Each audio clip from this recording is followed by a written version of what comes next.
Good morning, everyone, and thank you for joining us. Muy buenos días y bienvenidos a todos. Happy and blessed Friday. We hope your day is off to a great start. My name is Esme Villarreal, and I'm the very proud president and CEO, and I'm excited to be able to host this, of course, webinar collaboration with the great city of Brownsville. The city and of course, your chamber welcomes you to Friday with the City, which is an initiative to promote new projects and efforts within the city of Brownsville. Today's Friday with the City is a conversation on the digital divide. And I'm sure many of you heard us or saw that we were going back and forth. And that's just, of course, what we get to experience perhaps almost every day. This is a great topic, and it's, of course, of great importance as we're all going through this pandemic and trying to adjust our life and, of course, our program of work. And, we all face challenges when it comes down to the connections or the areas of where we live and how strong that connection can be. And overall, all this really affects our business community, our students, everyone as a whole.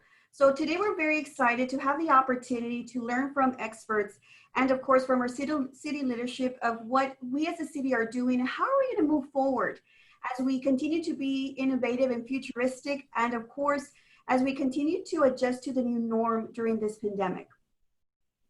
I'm very excited to welcome today's guest speakers. With us, we have our great, bold, fierce, and strongest advocate for the city of Brownsville, Mayor. Good morning, sir. Welcome. Hey, good morning. Thank you for having me. Thank you, sir. And we also have one of our most, biggest cheerleaders for the local chamber. We have our board director, also chair for the governmental affairs, our great, true and admirable supporter, Ramiro. Good morning, Ramiro. Morning, Esme. Good morning, buenos dias. And with us today, we have a new friend of the chamber, which, before we went live, I was trying to get more acquainted with what they do. And I know Trey and Ramiro were giving him a very hard time off the screen. And everyone, of course, has its own jokes. But I was trying to lean in more about what Trey and Ramiro were saying to try to get acquainted, of course, with Rene. Rene, good morning. Welcome to your chamber and welcome to today's program.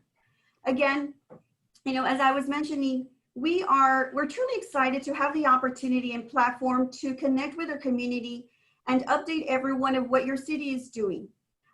Today, we have the ability to have Ramiro moderate today's program, and I know there's so much to talk about. But before we start today's program, I encourage everyone to join us by submitting your questions and thoughts. Of course, respectfully addressing our speakers for today, you can use your Zoom chat or the Facebook chat as well. We do have Danielle, our Director of Marketing and Programs, taking note of the actual questions, and she will be relating the questions to us as we move on. So, gentlemen, once again, happy Friday. Thank you for your time. And Ramiro, the floor is yours, sir. And I'm sorry, we can't hear you. You're muted, Ramiro. There. Oh, sorry. The famous line of 2020, you're on mute. But anyways, Mayor Rene, thank you very much for being here. I want to give the mayor a couple of minutes to give us some welcoming remarks and his vision with the digital divide. So Mayor, take it away. All right, thanks, Ramiro, and thanks everybody who's tuning in either on Facebook Live or participating here through the chamber. And really, I want to thank the chamber, and I want to thank Esme because they've really been really involved and engaged in our city, certainly during the time I've been elected for the last year and a couple months. And it's great to see the business community so engaged and so involved in what's happening with our city. And it gives me more motivation to kind of continue doing what we're doing. And that, Esme mentioned a word earlier, and that's innovation and innovative. And that's what I see for the city of Brownsville. And that's where we need to be in order to be competitive, not just on a statewide level, but on a national level, and even potentially on a global level. And the topic we're going to be going on today hits that perfectly, and that is the digital divide. And I've always said that I want Brownsville to be in the news for good reasons.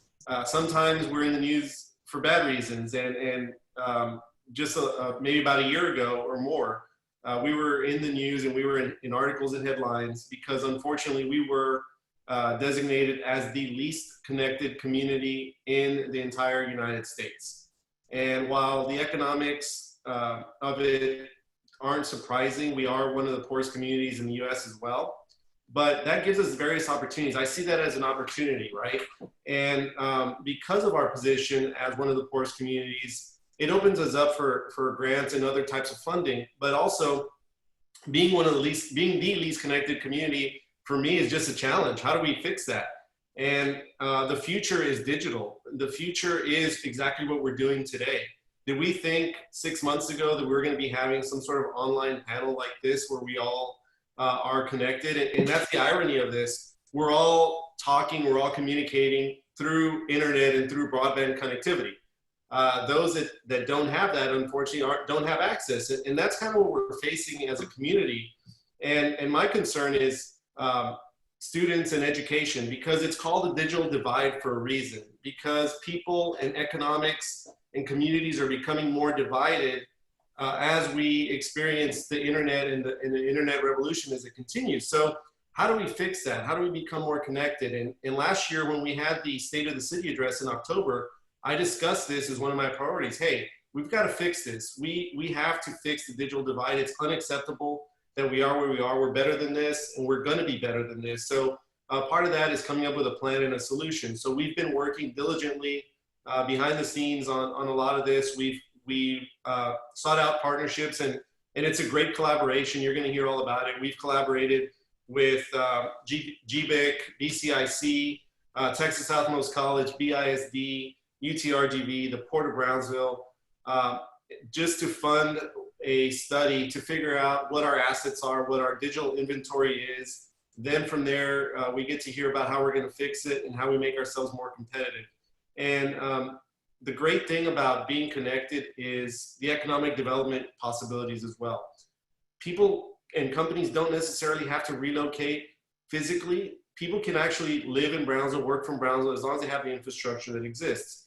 The infrastructure and digital infrastructure helps hospitals, it helps businesses, it helps to make us more attractive for companies that are potentially willing to relocate to Brownsville. So it really checks so many boxes, and the return on the investment that we could potentially get on something like this is really overwhelming, and it's exciting just to think about the possibilities. We're definitely ahead of the game, we're ahead of the curve, and I've always said that we are the biggest city in the valley and we need to act like it, and that's part of what we're doing. We're acting like it, and by doing this, we're getting out ahead of others, and we're making ourselves more competitive. So those are just some of my thoughts, and there's so much more to come, so I look forward to the conversation and talking more about this very important issue. Thanks. Thank you, Mayor. So not only am I a moderator today, but I'm also the project lead on the city end.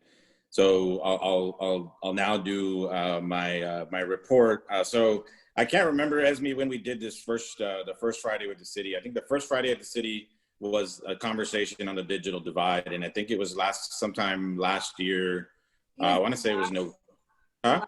Last year, a year ago, like about a year ago. Wow. Okay. So a year ago, we had a conversation, and we knew it was important. And then the mayor followed up with his priority list at the State of the City. And from there, what we basically have done is we've created an alliance, and we've created a public entity alliance. And it took us a little while because obviously you have to kind of go through everybody's approval process.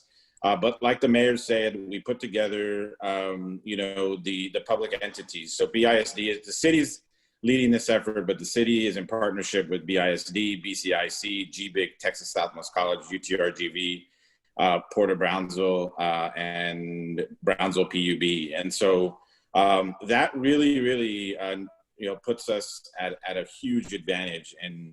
And so what we did after that is once we put all the MOUs together, we put the alliance together, we went through an RFQ process. And so we drafted the RFQ, we released the RFQ, we got 10 responses. I think that's out of all the RFQs that I've ever worked on, that's the most amount of responses we've ever gotten. And so you can tell that there was some excitement from the industry, from the consulting world. to really try to come and work in Brownsville and be a part of the solution. And so we had a review. We put together a review committee. Every entity had a representative on that review committee. We shortlisted 4 of those companies, and then we went through an interview process. And at the end of the day, there was 2 companies that really stood out. But the company that we thought was the best fit for Brownsville was Lit Communities. And so Lit Communities is out of Alabama, but Rene is on that team. And so those of you that don't know Rene, I've known Rene since Vela Middle School, because he is from Brownsville. And so it's been very refreshing to reconnect with him and get to work on this. So what have we been doing since we hired him? We hired Lit Communities in July. The commission passed. The commission voted in favor of the contract. And I think the next week we just got right to work. And so over the past couple of weeks, really we're in an asset mapping stage. We're trying to understand what the entities have, what the entities need, what the issues are, and what kind of infrastructure we already have in Brownsville. And so I've participated in all 7 conversations with all 7 entities. And I can tell you, they're all really excited about this. They're all engaged. And one of the good things that have come out, so we've interviewed 6 of 7. The city's the last one. We haven't done that interview yet, but we're going to do it next week. And so I can tell you that there is a lot of infrastructure here, and I'm excited where this is going to go, and I think we're in a much better position than we thought we were. That being said,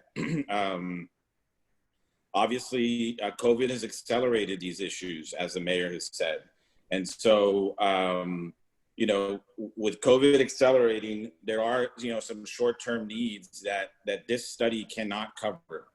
And so BISD, for example, we know has purchased 15,000 MiFi hotspots to issue to students. And so, that once again we know is a short-term solution. One, it's an expensive solution, but it is a short-term solution. And the other thing that I want to tell this group is we're not necessarily, this is not necessarily a city Wi-Fi effort. We know that I keep saying I can't think of a city that has implemented Wi-Fi successfully, and I don't think there is one, and I haven't found one yet. So this is really about improving the connectivity at home, improving the connectivity that we all now depend on, really. And so really that's really the update. As far as the timeline, we're moving pretty quickly. We anticipate having a final plan sometime by the end of the year. And so, I would say anywhere between Christmas and Thanksgiving, we're going to have at least a roadmap of where and what the solution is going to be. And so we're very excited, and I know Rene is keeping us on time. And so I think with that, Rene, I want to have you highlight, a couple of things. What have your observations been now that you're engaged and that we've observed? We've talked to all the entities. Yeah. And then, at some point in a little bit, we'll kind of talk about the survey. So what are your observations so far? Yes. Good morning, Chamber. Good morning, Mayor. Good morning, Ramiro. Thank you very much for having me. And yes, Ramiro, what have I learned so far? Well, what can I say? You read these headlines, right, of one of the least connected cities in the entire United States. And as Ramiro mentioned, being from Brownsville, born and raised and educated through the Brownsville ISD system, and even in my first year of education through Texas Southmost College, that doesn't resonate very well. If anything, it lights a fire within you to want to solve this problem. So I guess that explains the passion that lit communities put into wanting to work with the city of Brownsville, because we work with communities all across the United States to literally solve the same problem that you guys are trying to tackle. And Mayor, you're completely right. You know, just because you have a bad situation doesn't mean you have to live with that same issue in perpetuity. There's an opportunity to fix things. There's an opportunity to make it better.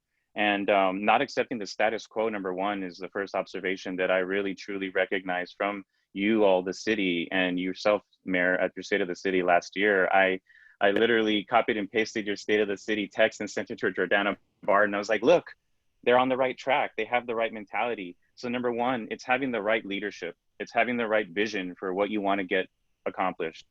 And as we were talking to all these different partners, I can tell you is that if it wasn't for the way in which this alliance was formed with these key community anchors, public institutions here in our city, if that had not been established in the latter part of last year, I don't know how organized this process would be in today's time, in August 2020. I don't think it would have been as a concerted effort the way that it really is right now if it wasn't for a lot of the framework and groundwork that Mayor and Ramiro and the city management did there to really get this all teed up for lit communities. But I can tell you is that we're not so lucky to go into every community that has these partnerships established the way that you all do here in Brownsville. I can tell you that sometimes we're in a meeting and we have to kind of educate the community to say, well, hey, are you talking to the school district? Are you talking to the universities? Are you talking to the port? And at the end of the day, this saves us a lot of time by having everybody involved from the very beginning. So I think the essence of the partnership is one of the biggest takeaways that I see here. And I think that to accomplish coming off of that least connected list, it takes an army, it takes a village, that saying. And I think that with the partnerships that you've built, I think that it's going to create that opportunity. It's going to create that roadmap that you really need to be able to solve this problem effectively and make the biggest impact possible. So very positive. I think every one of the partners here, as you mentioned, are very excited about what's happening and the fact that the city is looking at ways in which to improve this connectivity. And I also think it's really, really interesting, Ramiro, that you know, we have business as usual pre-COVID-19, and then we have how we're living through this pandemic. And the way that I see it is almost like a stress test and it's a way of it's an opportunity to harden our infrastructure and really kind of learn how to do better during the next pandemic or during the next hurricane or during the next situation where connectivity is something that everybody relies on again. So in a nutshell, I think it's extremely positive, and I'm very thankful for being able to come into an environment and an ecosystem that is already going to be built for success. I think that's going to make this whole process tremendously successful. So in your first round of interviews, is there any highlights that you want to that you can talk on or that you want to highlight here? Just a couple that you've kind of stood out at you through this process, through this early part of this process. Yeah, most definitely. I think what I've learned is that a lot of the organizations that do have these hard-pressed connectivity solutions have already been solving them, when the pandemic began, whether that be providing parking Wi-Fi in parking lots or working to get devices into students' hands through one way or another, or even just speaking to BSIC and GBIC about really how critical this connectivity is from a workforce development perspective and an economic development perspective. I think that, to me, that really kind of came out, I think, as a highlight that the digital divide has a tremendous impact on workforce development, local talent, local opportunities, and really the ability of bolstering Brownsville's talent. So that way, whenever national companies or worldwide companies are looking to kind of find a place to invest in or move their operations, they look at the talent, they look at the pool of employment, and they look at to see, how's education looking like in there, and what is their technology and the digital literacy look like? Because that's the way a lot of business is moving. It's moving online, commerce is online, trade, all these other things are facilitating online. So to me, I think that kind of exposed an area that highlights the importance of tackling the digital divide, because without really taking it seriously, the workforce is going to fail, or it's not going to be as strong as it really could be. And I think that that is going to have a snowball effect on a 5-year outlook, a 10-year outlook on what we're going to be able to accomplish in Brownsville, and the kind of investments and private investment and business opportunities that you all would like to see here. I mean, it helps that environment tremendously. So I think that was one of the biggest ones. Mayor, thank you, Rene. Thank you, Rene. Mayor, you've talked a lot about economic development and how you feel and how you see this being the future. Can you elaborate on that a little bit? Can you? I mean, maybe you've also heard a couple of stories. I mean, I know you get a lot of emails from residents. So maybe kind of bring out one of those stories and tell us, what you hear from the citizens. Sure. As we look at the economy of the U.S. and we start seeing the companies that have survived and that have really thrived during this pandemic, we're seeing companies that are digital, companies that are based on data, online commerce. Amazon had record earnings. Target had record earnings. Facebook, who deals not only with our online presence but also data, has made lots and lots of money. So the companies that are digital, the companies that have some sort of online presence, are the ones that are still thriving and really doing well in this economy.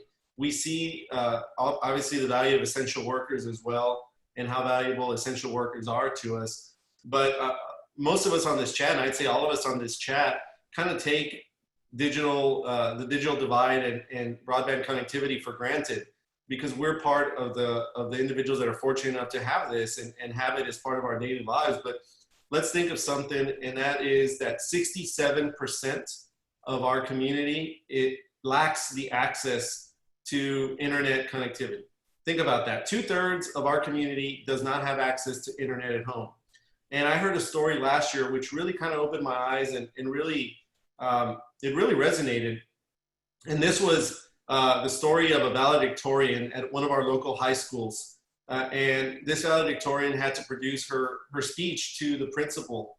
And the principal was getting antsy because the valedictorian still hadn't submitted her speech, or his speech, I can't recall. But, and the principal started getting upset, saying, hey, where is it? What's taking you so long? And finally the student submitted it, but there was a background story to that. And that was that the student was not able to turn it in, not because they didn't have it or because they didn't want to, but because they did not have internet at home. So what did they have to do? They had to go down the street knocking on neighbors' doors until they found one that actually had internet, so they could get online and email this to the principal. So that is something that's real, and that's something that happens in our community. And we maybe take it for granted because we aren't in that position, or we've overcome maybe some of our economic issues growing up, and been very blessed in the life that we're able to live now. But the reality is 2/3 of our community does not have this access, and those are the ones that we're really working on and trying to focus on from the economic development side. Ramiro, and just going back to that point really quick, Rene touched on this, and that is, we don't have to accept this. And I personally am not going to accept this. I have not accepted it, which is why we're working on this plan.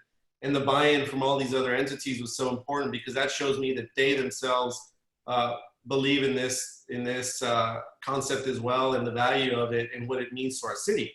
On the economic development side, like I said, having access to better connectivity, better speeds, all these other things, it means data storage, how fast you can get information, how fast you can store and share information.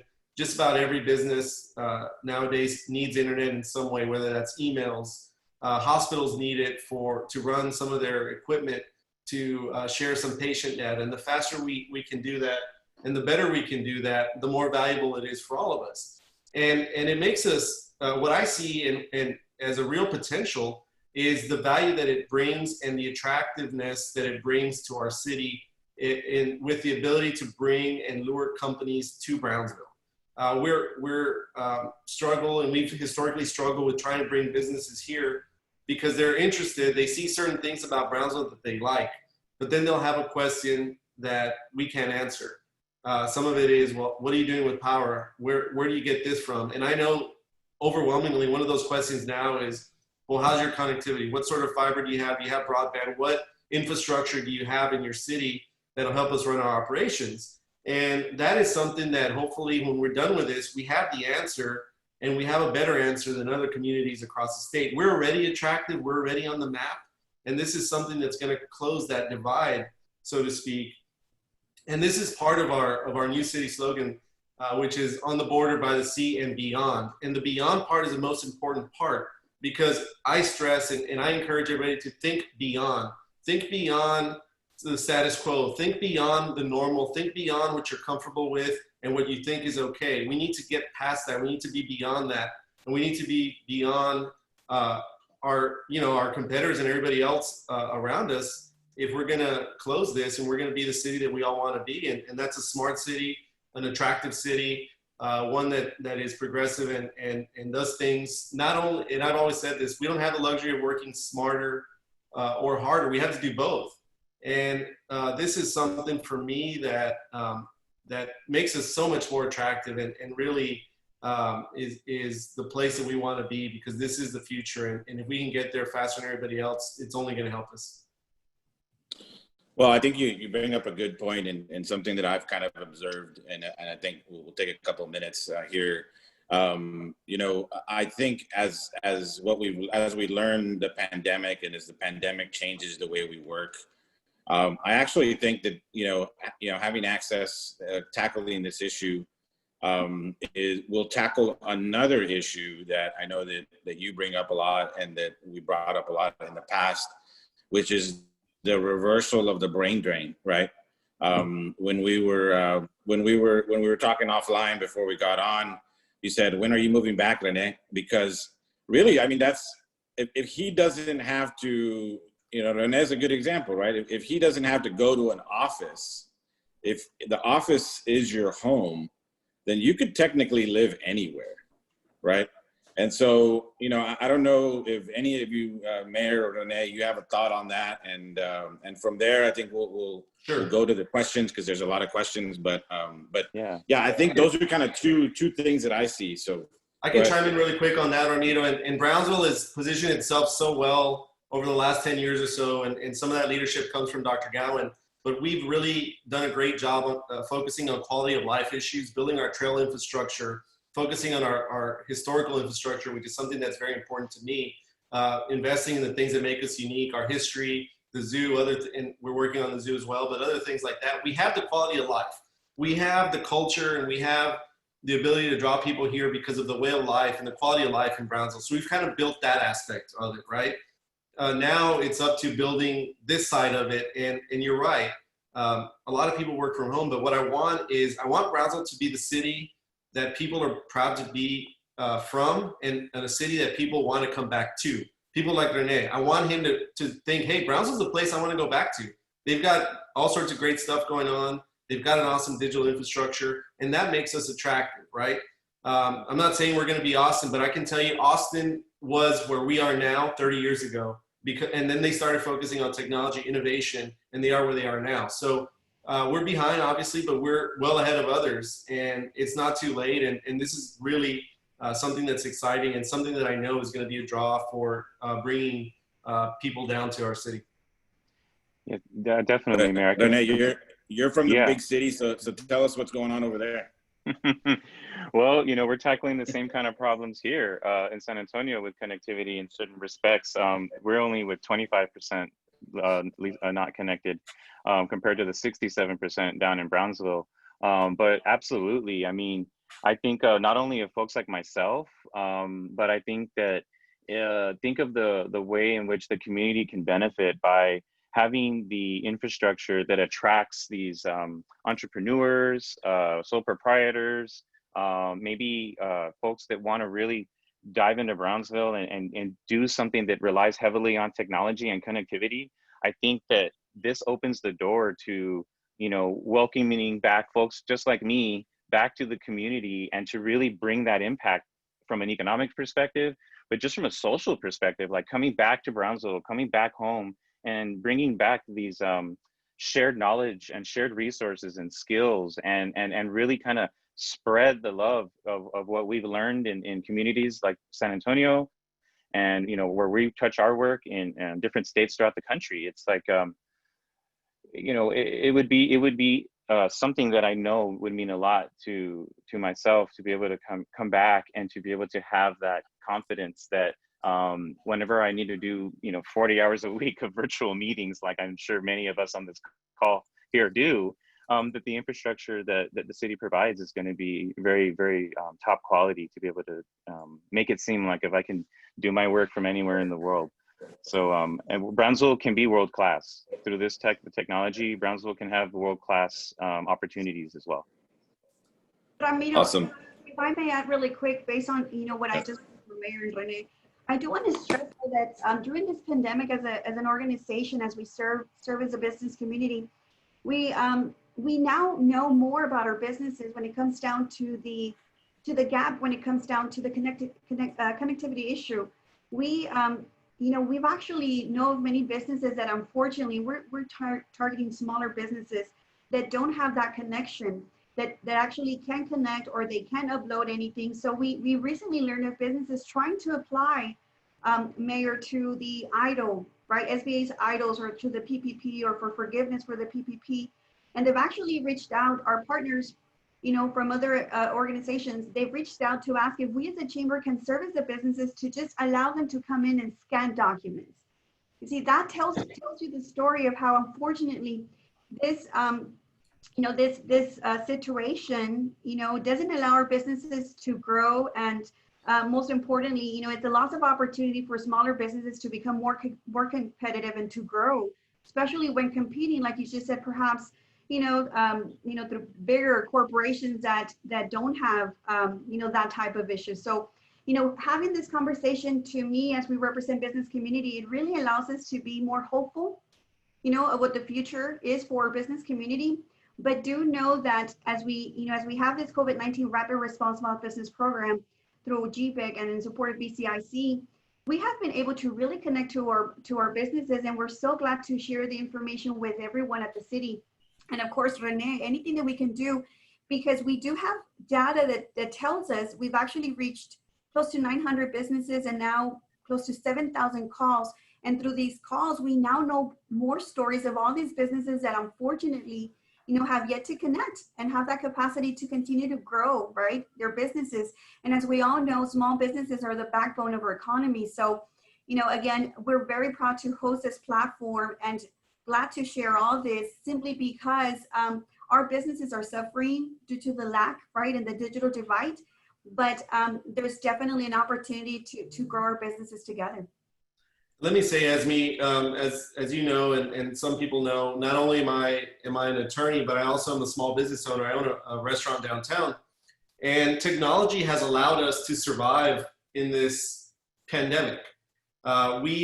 We've always been kind of at the forefront of using technology to improve our business. We built our website with the leading restaurant website company in the U.S., so that was always important for us to build that platform. But also, one place that we've been able to really grow our business has been in online ordering and delivery. And delivery is something we didn't offer until COVID. But through the use of technology and apps, we developed our own internal delivery system, and you can order from here. We have a very big social media presence that allows us to reach several thousand people within a few minutes. So that having that and having the access to spread the message on a phone, to have one click button where people can go directly to our menu and order from their phone, pay from their phone. We have another app that allows people, we have contactless payments. So all these things are things we didn't have before. We were, you know, advanced when it came to other businesses as far as the way we ran it before, but the pandemic has allowed us to you know, change it and grow it in different ways that we've had to. We've had to innovate, and we've had to move in different directions, because doing it the old way is not working. It's not going to work. So having that ability to do it because of the internet, because technology, has really saved our business. Whereas I've seen others that haven't been able to do that not survive. And that's why it's one of the reasons, again, why it's so important. But you have to be innovative, you have to be creative, and you have to use this to your advantage.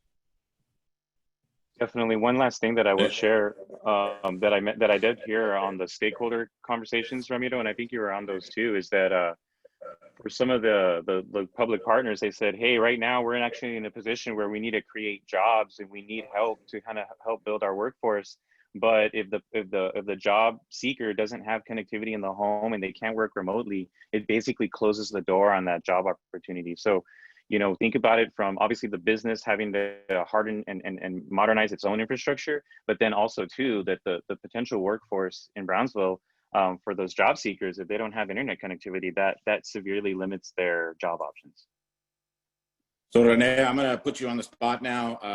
One of the reasons that other than obviously, you know, just informing an update on the public, is part of our work scope of work here with Rene is to try to understand what it is really understand what the issue is. And so part of the process is creating a survey and encouraging people to take this survey. And so, Rene, can you kind of walk us through the platform you've created, and you know, maybe on the chat share the link? So I do want to say you all here with us today, you're our beta testers. So once you get this link, we encourage you to, you know, hopefully you all can just kind of fill this out right away. And let us know if there are any kinks in the website. Really, this is hot off the press. And so if there are any issues, we hope that you communicate them to us, communicate them through Esme, you know, the mayor, somebody on this chat. Just get it back to us so that we can fix any issue that you see here. So Rene, if you could take it away just kind of quickly, that way we can get some questions.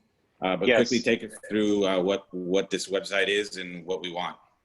Yes, thank you, Ramiro. This is going to be the one of the most the primary way in which we're going to capture the needs here in Brownsville, whether that be whether you're a resident or you're a business. So this is our demand aggregation platform, and it's basically the survey portal that we've created to explain to the community what we're doing and how we're trying to get it done. So you know, essentially. Here in Brownsville, this is the website that we built, and I'll just kind of give you a real quick tour of it as, in general. So here we're explaining a little bit about the partnership that the mayor and Ramiro mentioned, and how it came together. And then here is a explanation of just the benefits of fiber optic connectivity and what it does and how that differs from traditional hardwired infrastructure, and obviously frequently asked questions. But the key part of our study here is going in and entering in an address within the community where you live, where your business is or where your house is, and you basically can anywhere within this service area is where you'll be able to participate in taking the survey. And once you get in here, you'll be able to indicate whether you're a business or if you're in a commercial property, if you own the property, provide some information about yourself, and then give us some information basically to kind of tell us how you're using the internet today. And of course, if you don't have internet, well, then there will be less questions for you. But essentially, if you do have the internet and you are using that internet service to subscribe or to participate in this survey, you would go through and kind of indicate to us what your current download speeds are, how much you're paying for that service, and how satisfied you are with the speed, reliability, and the price points of what you're paying for currently. And we also want to know whether your current home internet subscription adequately supports your ability to do participate in distance learning, remote work, and if so, kind of give us a little bit more background on that. With respect to the different service options, you know, these are just hypothetical. We know that these don't exist in the community today, but in order for us to understand what the needs are of both residents and businesses, and in order to us to do a financial model and projection to kind of match what the actual infrastructure upgrades are going to be, we have to capture what this potential offering would generate in terms of revenue. So we kind of ask for you guys to kind of indicate what you would utilize it for, and whether you would sign up for that package if it was available. And in addition to high-speed internet, you know, there's other ways in which fiber optics are going to improve connectivity, whether that be inside your home, whether that be providing greater security on your property, or even just accessing telehealth. You know that right now nobody really wants to go into a clinic unless you absolutely have to. So being able to engage with your doctor online is key right now. And then towards the latter part of the study, you know, if you're not subscribing to the internet, what are one of the main reasons why? And this is going to be really where I feel that 67%, Mayor, that we're looking at trying to understand more about why they're not connected. You know, we want to know, is it because you don't have access? Is it because it's unaffordable? Is it because you need a device? It's basically the beginning of us being able to explore really more on this digital divide issue. And then as well as we also kind of want to capture what everybody's level of proficiency is using the internet. We know that, you know, there are folks that really are experts and pros, you know, your geek squad in your home, but then there's other levels that maybe people aren't as comfortable using the internet. And you know that, as we mentioned earlier, if you can't apply for a job online, you can't access a word processor online, things like that. That's going to affect your ability to go and participate in the local workforce. So by learning more from the community here, we can actually match potential opportunities to bring in nonprofit organizations that specialize in this digital literacy and digital adoption and training components. So there's partners out there in the United States that do this, and a bunch of them here in Texas. So by exploring those needs, we can better match you with potential opportunities to solve that.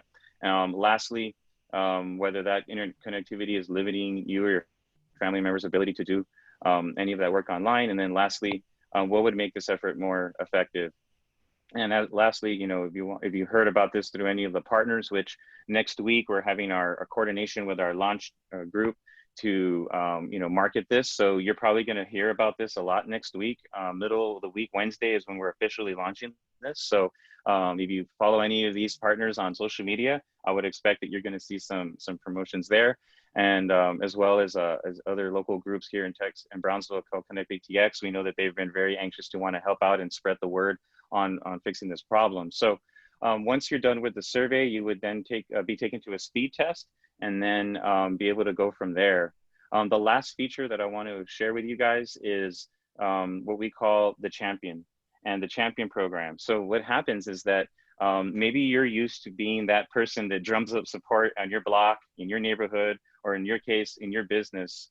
And what we were asking to do is that to volunteer. You know, if you're passionate about solving this problem, help us spread the word on this survey. There's no greater promotion to go do something than somebody giving you a referral from word of mouth to say, hey, Brownsville wants to fix this internet connectivity problem, and they're doing this survey. And the more people that take this survey, the more data that we're going to collect, and the more voices that are going to be heard. And it's only going to make the solutions that are developed even more effective because we're capturing those needs.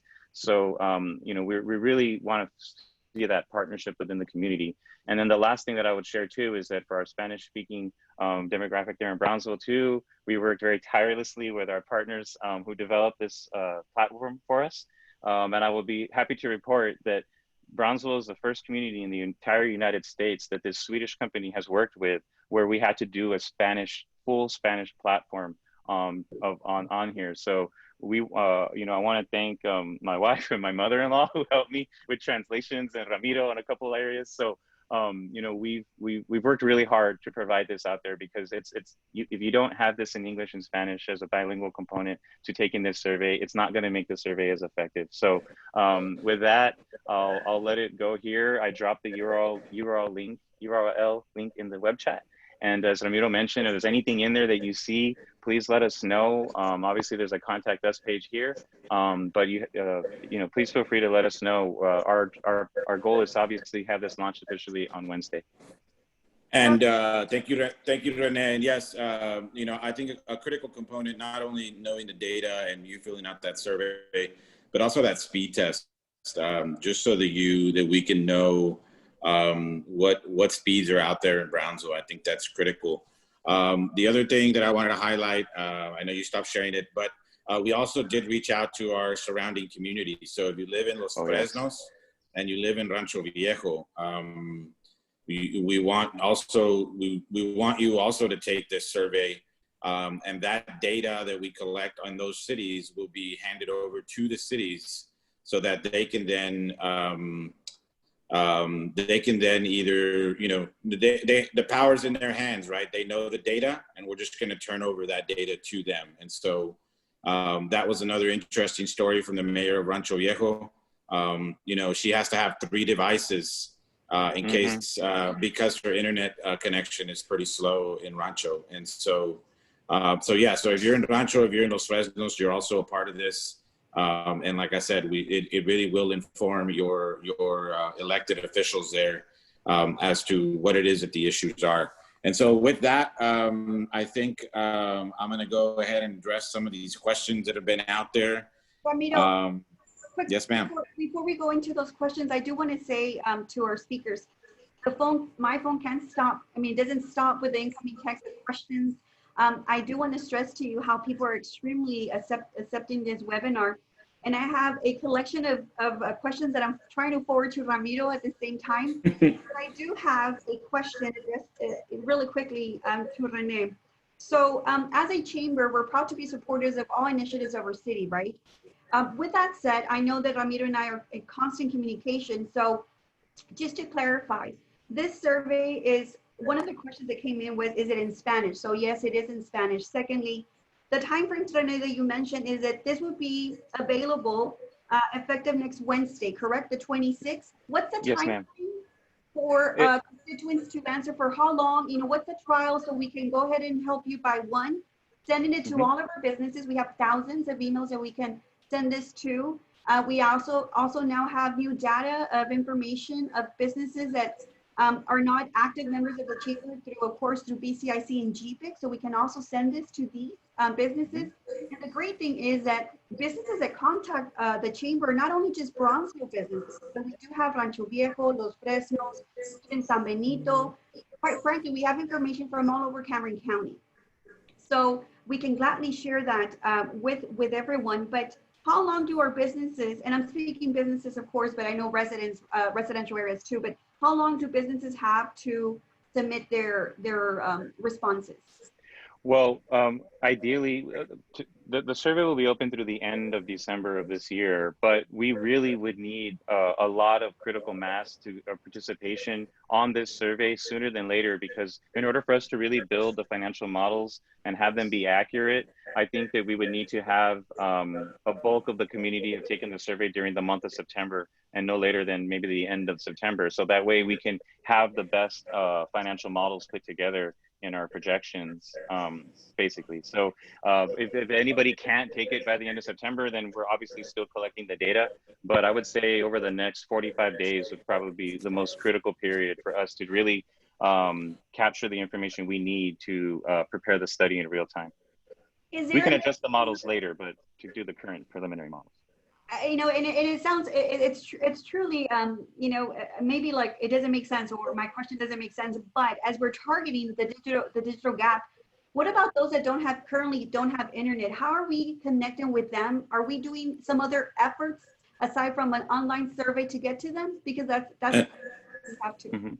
Yeah, I'll take that as me, and we are, you know, right now, like what I said is, we're hopeful that the people watching this will be the first kind of like beta testers of this website. And we really want to encourage the people here to if there's anything wrong, please let us know. The big push will start, you know, Wednesday, Thursday. But just to tell you, the site is live right now, right? You could start now. But we do have some, so what we want to do, Esme, is we want to take kind of like the census approach to this. We're going to blanket. We want to try to really push as many people to fill out this survey, and then we'll have the data that tells us, you know, we really haven't gotten any responses from this neighborhood or that neighborhood or this area or that area, so that we can then go into those neighborhoods and target, you know, target those neighborhoods. And so we really, you know, there is a strategy to target folks that you know, might not be able to connect. But we're going to let this, it's going to be a targeted approach. And so we'll start to see that data, and I'm sure there's going to be areas where we're like, hey, we're not getting anything from here. Let's go target that. And so that really is our strategy. Yeah, and the last thing I'll mention to you, on top of that, is that the surveys, you can complete it on your cell phone. So we know that, in certain families that have affordability issues, they have to choose between a hardwired broadband subscription or a cell phone, and they have to make that choice. We know that they probably go with the cell phone. They could use their cell phone to participate in this survey, and that is one way in which we are looking at doing that. And there's some other options available involving some direct SMS text messaging as well. So we're working to really kind of, like Ramiro said, try to get the biggest push to get participation on the front end, and then work on trying to work with those areas where we're seeing a lot of lack of participation. But we're very aware, and that's one of the hardest challenges, especially during COVID-19, because in a typical non-COVID situation, we'd be in farmers markets, libraries, community centers, town halls, any other kind of opportunity to really, engage with people that don't have a device or don't have internet subscription. So I'll just kind of run through these questions. I think we got some initially, and I think one of them was, are there any plans to work with internet service providers to negotiate a bulk price to provide internet to Brownsville residents? So as part of this process, we are going to reach out to the incumbent providers, the providers that are already there. For Brownsville, it's basically two providers. It's Spectrum and AT&T. And so we want to reach out to them, understand their plans and their ideas for Brownsville, and see if and we can, where we can work with them. So that is one. The other one was from Jolie Rubio, and he did say I could mention his name. So he said, I've heard of newer technologies that don't include fiber optic cabling. Will the proposed system be based on these newer technologies? So Jolie, to your answer, I think there are a lot of newer technologies out there that are still unproven. And also, if you read anything on connectivity, fiber seems to be, you need fiber to power your cell phones, right? Fiber needs to go to the tower to increase your speeds to 5G and that kind of stuff. So maybe I don't know if we'll see that in my lifetime. The SpaceX thing, Starlink, looks promising.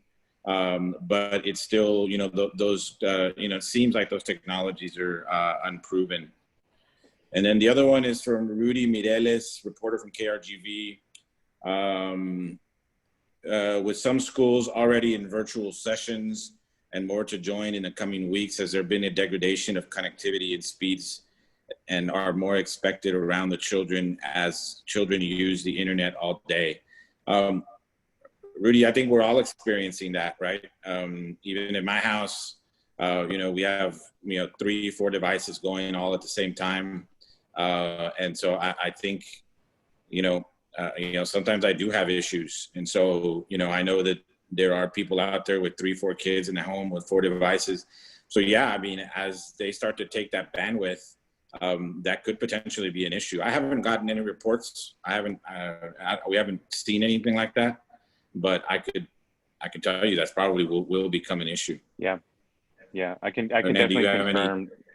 No, just in general, with any sort of non-fiber optic solution out there, whether that be copper lines or anything like that, having more stress on that system inevitably is going to cause some sort of degradation of quality. It's not, they may be prepared to provide greater capacity in certain areas, but it's to be anticipated that it's not going to be the same level of connectivity, I think. So it's to be expected, I can only imagine.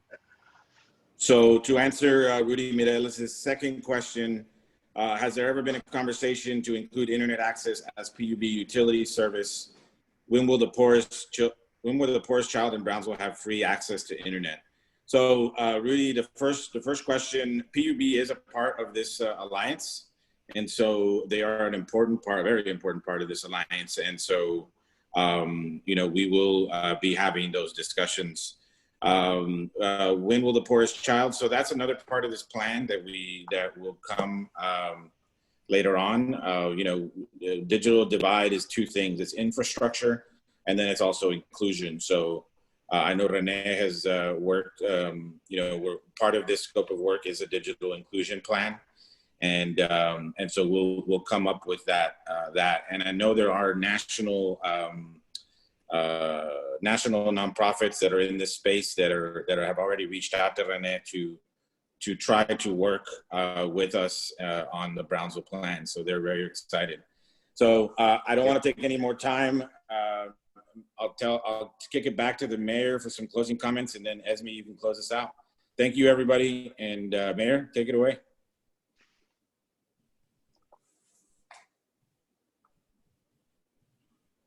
Thanks, Ramiro. One of the things that I think is important for us to realize is that we are partially where we are because the internet service providers chose not to build some of this infrastructure in our community. And they made that as a business decision. And that is something you're seeing across the country. You're seeing that some of the more economically depressed areas don't have the same access to internet because the internet service providers such as Spectrum, AT&T said, you know what? If we build the infrastructure here, people can't afford to pay us for it, so we're just not going to do it. So what happens? We're going to have to do it ourselves. And that's part of climbing out of this position that we're in, both economically and digitally. So I'm really, I really don't have an issue at all taking the lead and doing this because we have to do it not just for ourselves now, but for the future generations. And if those companies are going to choose not to do it as a business decision, so be it, but we're going to do it ourselves. And then this is something also that other communities have used as actually a way to bring in revenue for their cities. There's been other models across the state, certainly one model in particular that the municipality went ahead, built this infrastructure and began to create revenue for the city from it. That's a potential for us. If that happens, we're gonna have to find a way to manage it. Is PUB the right partner to manage it? We don't know that yet. We're gonna have to make that determination later. That's kind of counting chickens before they hatch. We need to have the infrastructure first, then figure out the management structure. But as mayor, I'm really excited and proud to be part of this initiative. Like I said earlier, I'm glad that these other entities have bought in because without collaboration and without some sort of coalition of entities in our city to do this, we wouldn't get it done. So we're going to get it done. I'm thankful to Ramiro for his work on all of this. Rene's done a great job. I'm happy to partner with him. And for the business community, just continue to innovate, continue to do your best to survive in this economy. And Esme, thank you for everything you're doing at the Chamber. So with that, let's not forget, we are on the border by the sea and beyond. Thank you so much. Thank you, Mayor. Thank you, Ramiro. And of course, Rene, thank you. So, just as a highlight of today's conversation, as we continue to adapt to the unprecedented, situation, this pandemic, our businesses, our constituents, everyone, throughout the nation, we're all forced to rethink and adjust our business models by fast tracking to digital transformation. So with that said, Mayor and Ramiro, and of course, Rene, we invite you to update us of the actual, progress and the timelines. So again, we do invite everyone, those that have actually joined us through the chat, you do have the link that Rene has already included, correct, Rene? It's already on the chat. And we as a chamber will send this information as well. Again, we stress the importance to really take this opportunity to voice your opinion, to voice your concerns. As the mayor said, as Ramiro said, it takes a village. Rene said it very, very well. It takes a village to move forward. We as a city need to continue to be more innovative and futuristic. It is the leadership in place right now, and of course, with the support of everyone, that we can only do this together. So we make a commitment, Mayor, to continue to support our city. We'll share the information. Our goal is to reach thousands within this 45-day time frame that Rene has told us about, and of course, continue to reach more by December of this year. With that said, once we do have a progress or an update, perhaps by the end of the year, Ramiro, we can have another conversation of the actual findings, right, of this survey. And and then overall, I do want to once again thank everyone and express, an invitation and send an invitation to the businesses.